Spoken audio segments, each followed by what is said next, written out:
Good morning friends. सब कैसे हैं? आई होप बहुत अच्छे होंगे। तो आज हमारा टॉपिक रहेगा अपेंडिसाइटिस। 6 टॉपिक्स है ये, जो डाइजेस्टिव सिस्टम से रिलेटेड जो डिजीज कंडीशंस हैं। ठीक है, ये बहुत मोस्ट इम्पोर्टेंट हमारे एवरी एग्जाम जैसे कि एनएम जेएनएम नर्सिंग बीएससी वगैरह, इसमें जो होता है कि हम ब्रॉड थ्योरी हम नहीं लिए हैं, सेलेक्टेड बस जो होता है कि कॉन्सेप्ट क्लियर होता है, जो मेन डायग्नोसिस क्या क्या हो सकते हैं, इसमें मेन कॉजेस क्या क्या हो सकते हैं, मेन सिम्टम्स क्या क्या आएंगे, बस मेन मेन चीज़ें आप बोल सकते हैं कि एक्यूरेट कंटेंट हमने इसमें इंक्लूड करा है।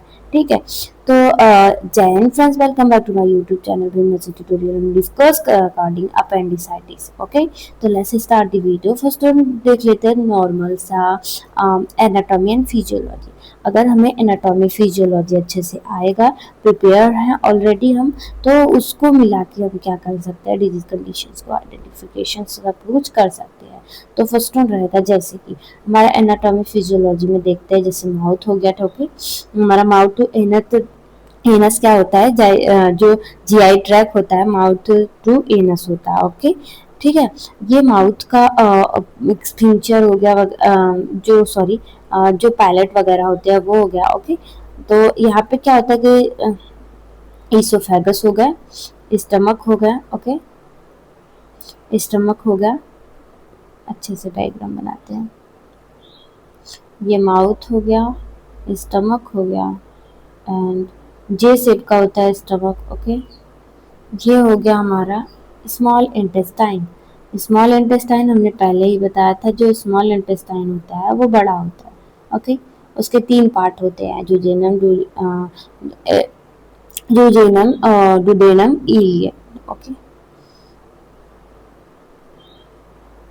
ये जूजेनम जो होता है, यहाँ पे इलियक जो होता है। ओके, इलियक वाला पार्ट, लास्ट वाला पार्ट, ये यहाँ पे बड़ा लार्ज इंटेस्टाइन। ओके, ये स्मॉल इंटेस्टाइन हो गया। ओके, और इधर लार्ज इंटेस्टाइन्स, यहाँ से जो लास्ट पार्ट होगा स्मॉल इंटेस्टाइन का, वहां से निकलता है, यहाँ से यहाँ पे छोटा सा अपेंडिक्स होगा। अपेंडिक्स जो होता है कि पुराने में जो वो कच्चा मांस वगैरह खाते थे, तो वो अपेंडिक्स यूजफुल था, उस समय पचाने के लिए यूजफुल था।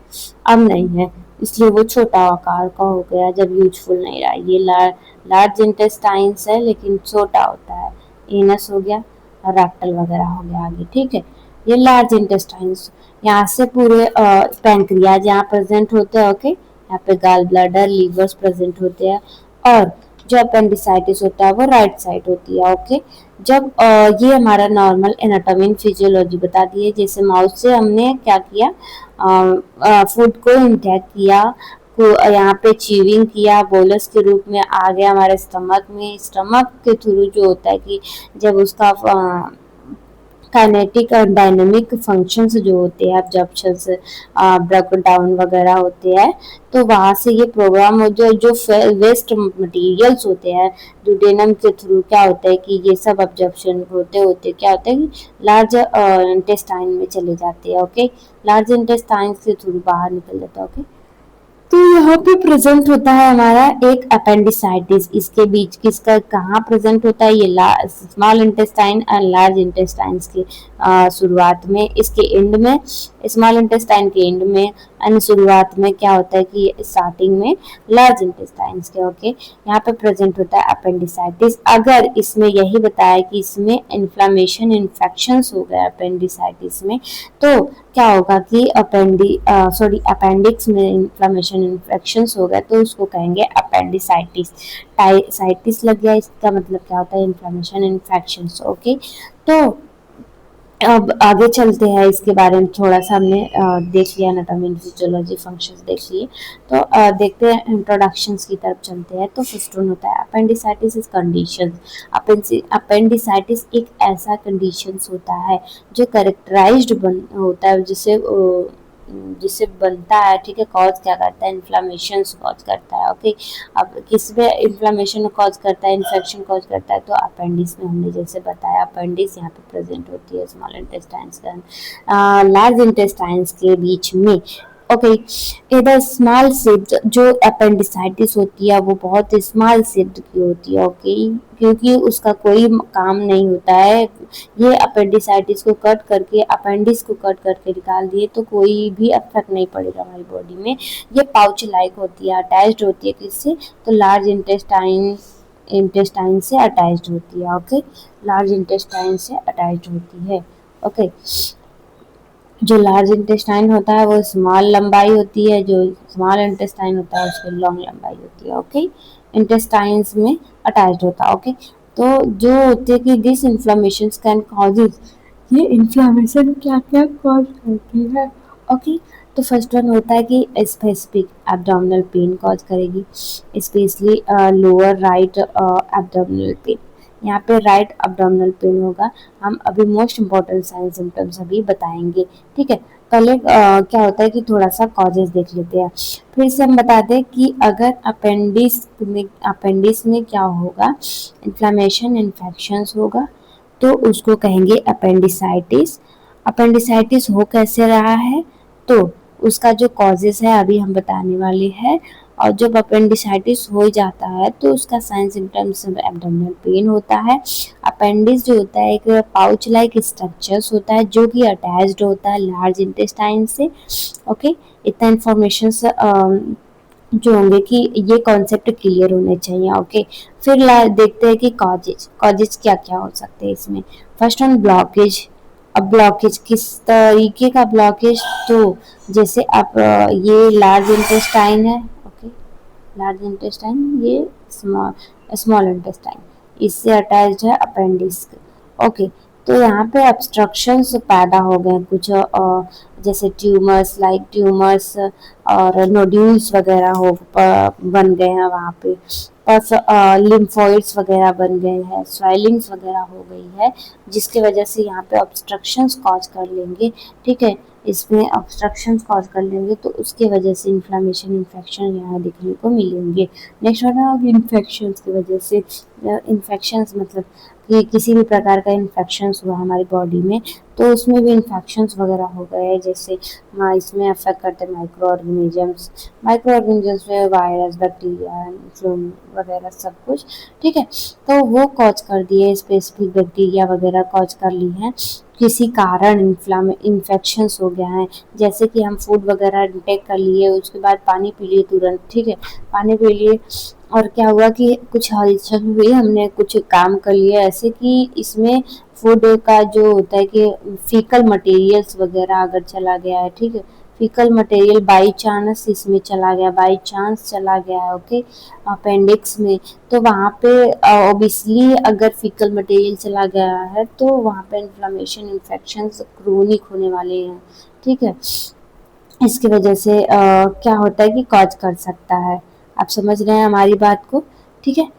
क्या होगा कि इन्फेक्शन किसकी वजह से होगा, अगर फूड वेस्ट मटेरियल्स जो होंगे जो आ रहे हैं स्मॉल इंटेस्टाइन के थ्रू, लास्ट पार्ट में आ रहा है उसके थ्रू झटके से चला गया है, ओके, अपेंडिक्स में चला गया है तो उसमें इन्फ्लामेशन इन्फेक्शन हो सकता है। ये मोस्ट इम्पोर्टेंट हमारा कॉजेज रहेगा, ब्लॉकेज एंड इन्फेक्शन।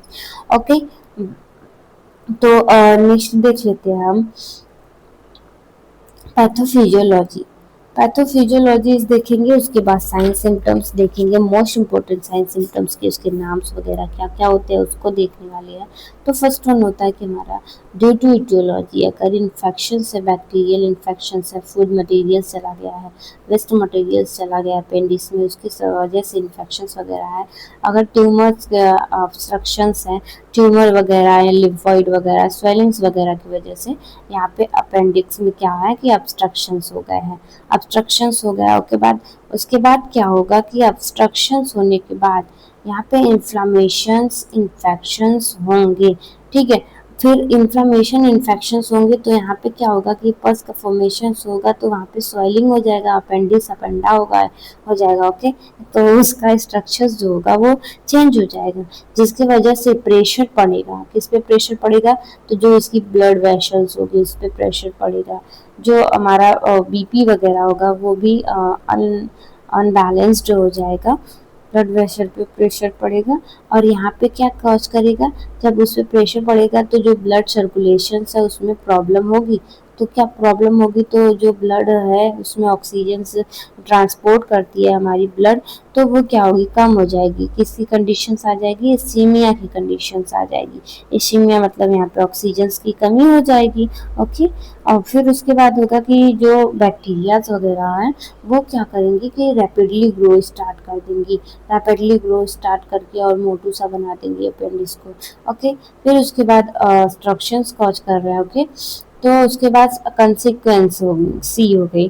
कंसिक्वेंसेस मतलब जो होगा कि कम्बिनेशन, इन्फेक्शन कम्बिनेशंस होगा, ठीक है, इन्फ्लामेशन कम्बिनेशंस होंगे, इंस्टीमिया वगैरह हो रहा है तो, ठीक है, जैसे कि इसमें वैरायटी ऑफ बैक्टीरिया वगैरह होगी। इन्फ्लामेशन इन्फेक्शंस जो होंगी कम्बिनेशन होंगी सबका, वायरसेस, बैक्टीरिया, फंगल्स, ये सब का कम्बिनेशन होकर यहाँ पे इन्फ्लामेशन इन्फेक्शंस हो जाएंगे। उसके बाद क्या होगा? उसके बाद जो होगा कि पस का फॉर्मेशन होने वाला है, ठीक है, इन्फेक्शन इन्फ्लामेशन हो गया कम्बिनेशन, तो पस का फॉर्मेशन हो, यहाँ से पसिंग फॉर्मेशन हो जाएगा, ठीक है, परफोरेशन हो जाएंगे, छेद भी हो सकते हैं यहाँ पे, फट सकता है ये अपेंडिक्स जो होता है कि जब फट जाएगा, ठीक है, ये क्रोनिक कंडीशन होती है, अपेंडिक्स जब फट जाता है, ठीक है, तो जान भी ले सकते हैं, पेशेंट का डेथ भी हो सकता है, ठीक है। यहाँ पे हाइबिस्कस वगैरह फॉर्म हो सकते हैं, पस का फॉर्मेशन हो सकता है, फॉर्मुलेट हो सकता है हाइबिस्कस, जैसे कि कलेक्शन ऑफ पस का कलेक्शन हो सकते हैं। ओके, हाइबिस्कस मीन्स होता है कलेक्शन ऑफ पस, ठीक है, इसमें ये प्रॉब्लम क्रिएट होती है। अगर परफोरेशन हो गए हैं तो प्रॉब्लम बहुत ज़्यादा क्रिएट हो सकती है, क्योंकि ये फीटल मटेरियल्स की वजह से क्या हो रहा है कि ऑब्स्ट्रक्शंस की वजह से वैरायटी ऑफ इन्फ्लामेशन इन्फेक्शंस हो रहा है, कॉजेज जो होते हैं कि बैक्टीरिया वायरसेस सब जो अटैक कर ले रहा है चारों पांचों लोग, तो उसकी वजह से ये फटेगा तो पूरे हमारे बॉडी में इन्फेक्शंस इन्फ्लामेशंस पहुंचा देगा। ओके, ये हमारा रहेगा पैथोफिजियोलॉजी। आपको समझ में आया? आई होप आपको ये समझ में आया होगा, क्योंकि ये कॉन्सेप्ट जो होता है कि क्लियर करना ही होता है हम लोग को, यही मेन चीज होता है हमारे एग्जाम में, ब्रीथिंग एग्जाम में होता कैसे है पेशेंट, पैथोफिजियोलॉजी ही मेन चीज होती है। ओके, नेक्स्ट देख लेते हैं इसमें मोस्ट इम्पोर्टेंट साइन सिम्टम्स क्या क्या देखने को मिलेंगे। तो first and most important sign symptoms जो होती है, एब्डोमिनल पेन होता ही है, उसको क्या कहते हैं? मकबर्नी साइन, ठीक है, मकबर्नी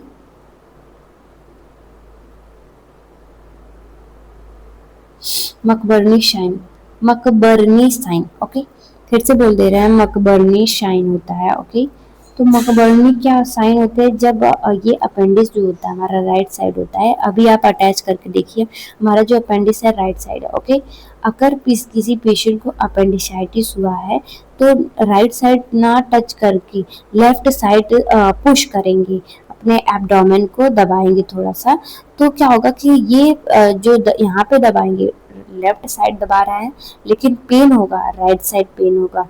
ओके, इस कंडीशंस में राइट साइड पेन होगा, अगर लेफ्ट साइड दबा रहा है तो पुश कर रहा है तो उसी को कहेंगे मकबर्नी साइन। ओके, फिर नेक्स्ट वन होता है कि नोजिया, नोजिया वोमिटिंग, ये भी मोस्ट इम्पोर्टेंट साइन सिम्टम्स है, नोजिया वोमिटिंग। नोजिया और नोजिया भी हो सकते हैं, अपेंडिसाइटिस हो गया है तो लूज मोशंस भी होते हैं, ठीक है, किसी किसी पेशेंट को, ठीक है, ये नोजिया एंड वोमिटिंग की कंडीशंस देखने को मिलेंगी। लॉस ऑफ एपेटाइट, जो पेशेंट होगा उसको खाने का बिल्कुल अच्छा मन नहीं करेगा, ठीक है, वो लॉस हो जाएगा एपेटाइटिस और इन्फ्लामेशन इन्फेक्शंस की वजह से वहाँ पर फीवर देखने को मिलेगा, ठीक है, फीवर देखने को मिलेगा पेशेंट को, एंड एब्डोमिनल टेंडरनेस देखने को मिलेगा। ओके, तो नेक्स्ट देख लेते हैं डायग्नोसिस, हम क्या क्या डायग्नोसिस अगर पेशेंट इतना साइन सिम्टम्स लेके आ रहा है। ओके, तो हमें वो एक्सप्लेन कर रहा है, तो हम क्या क्या डायग्नोसिस करेंगे कि आइडेंटिफिकेशन हो सके कि अपेंडिसाइटिस ही है, उसके रिगार्डिंग हम मेडिकेशन प्रोवाइड करेंगे।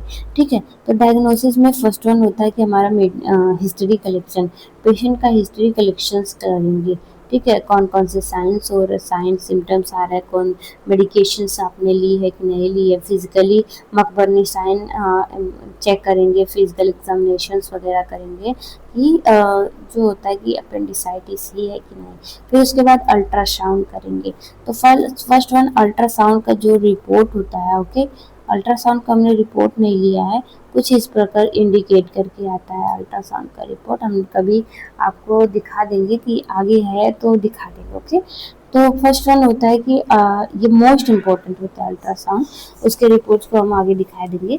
ठीक है, तो उसमें भी क्या होता है कि इंडिकेट करता है, बहुत हल्का सा इंडिकेट करता है, अगर एब्डोमिनल पेन वगैरह हो तो फर्स्ट अल्ट्रासाउंड ही होता है। ओके, तो ये होता है।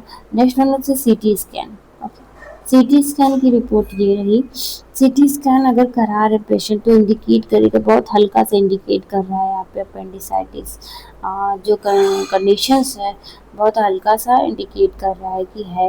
Okay, present. नेक्स्ट होता है कि हमारा एक्सरे। एक्सरे जो होता है कि इस प्रकार इंडिकेट करेगा, बहुत स्लोली इंडिकेट करता है एक्सरे में। ठीक है, कि यहाँ पे कोई प्रॉब्लम्स क्रिएट हैं। ओके, नेक्स्ट वन होता है कि हमारा एमआरआई। एमआरआई में हम चेक करते हैं, बहुत माइनर सी कंडीशंस होती है इसमें, जो भी प्रॉब्लम्स क्रिएट होती है कहीं भी बॉडी में, सबको इंडिकेट कर देता है। ओके, एमआरआई के बाद क्या होगा कि हम अल्ट्रासाउंड को देख लेते हैं। अल्ट्रासाउंड की ये रिपोर्ट हो गई अपेंडिसाइटिस की, वो इस तरह क्या होती है कि दिखाई देती है। ओके, नेक्स्ट वन होता है कि हमारा मेडिकल मैनेजमेंट, या बोल सकते हैं कि मैनेजमेंट।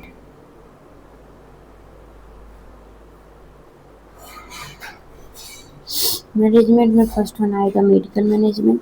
ऐसा पेशेंट को जो डॉक्टर प्रोवाइड करते हैं, कौन कौन सी मेडिकेशंस दी जाती हैं। तो फर्स्ट वन होता है कि एंटीबायोटिक देंगे। इन्फ्लामेशन इन्फेक्शंस है तो मोस्ट इम्पोर्टेंटली यही होता है कि हमें एंटीबायोटिक देने हैं, ताकि जो बैक्टीरिया वगैरह है वो किल हो जाए, सॉलिन्स वगैरह कम हो जाए, और रेगुलर और वो रेगुलर जो फंक्शंस है स्टार्ट हो जाए। फिर पेन मैनेजमेंट करेंगे, पेशेंट को पेन मैनेजमेंट करने हैं। पेन मैनेजमेंट करने के लिए जैसे कि मॉर्फिन्स वगैरह अदर मेडिकेशंस देते हैं। ठीक है, तो जो एंटीबायोटिक में देंगे तो वो कौन कौन सी एंटीबायोटिक में मेडिकेशंस आती हैं एंटीबायोटिक में। तो फर्स्ट वन होता है जैसे कि सेफ्लारिक्सिन, ब्रॉड स्पेक्ट्रम मेडिकेशंस देंगे, ढेर सारे एंटीबायोटिक देंगे ताकि जल्दी से ब्रॉड स्पेक्ट्रम, जो कि वेराइटी ऑफ बैक्टीरिया को किल कर सकती है, ब्रॉड स्पेक्ट्रम। और जो होती है शॉर्ट स्पेक्ट्रम, जो होती है पार्टिकुलर एक वेराइटी बैक्टीरिया, जैसे कि स्ट्रेप्टोकोकस है तो उसी को ही ट्रीट करेगी। ब्रॉड स्पेक्ट्रम में स्ट्रेप्टोकोकस, वायरस, फंगाई, बैक्टीरिया कुछ भी है, ओके, सबको किल कर देती है। ओके, इसमें ब्रॉड स्पेक्ट्रम बैक्टीरिया क्या करेंगे कि मेडिकेशन प्रोवाइड करेंगे एंटीबायोटिक में ब्रॉड स्पेक्ट्रम। अब ब्रॉड स्पेक्ट्रम में कौन कौन सी मेडिकेशन आती है, तो फर्स्ट वन होता है कि मेट्रोनिडाजोल,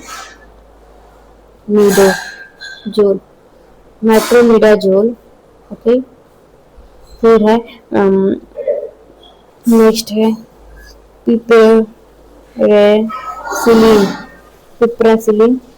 ओके, पिप्रासिलिन, मेट्रोनिडाजोल, सेट्रिएक्सोन, सेट्रिएक्सोन, जैसे उसका स्पेलिंग होगा CEFTRIAXONE।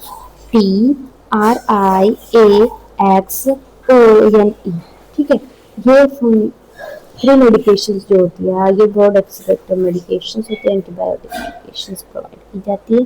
ठीक है, पेन मैनेजमेंट में उसका जैसे अपॉइंट्स वगैरह दे देंगे, पीसीएम दे देंगे इसमें पेन मैनेजमेंट करने के लिए ये। ठीक है, तो ये मेडिकेशन प्रोवाइड कर देते हैं। लास्ट वन होता है कि हमारा surgical management.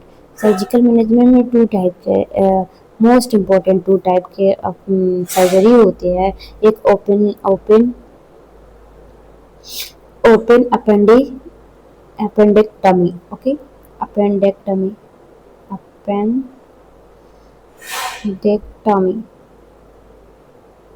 Okay, open appendectomy it means कि जब जो सर्जरी होगी वो डायरेक्टली एब्डोमिनल को कट करके डायरेक्टली अपेंडिसाइटिस को कट करके निकाल लेना होता है।